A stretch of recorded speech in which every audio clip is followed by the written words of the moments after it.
Două întrebări despre actorii români. Vă rog. Cum să arate? Cum îți place? Nu le plac actorii. Cum să arate? Da. Cum? Înaltă, brunetă, tatuată. Tatuată? Unde? Peste tot. Ca mine. Să vă uitați. Frumos.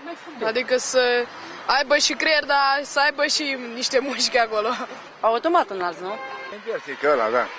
Florin Piersic. Ăla, că bărbat de bărbat. Are umor, are glas, are prezența întotdeauna este frumoasă. Să-și vadă de treaba lui. Un regizor, știți ce face un regizor? Ați auzit? Ce credeți că face? Păi nu știu să vă zic ce ar putea face. Filme, ce să facă?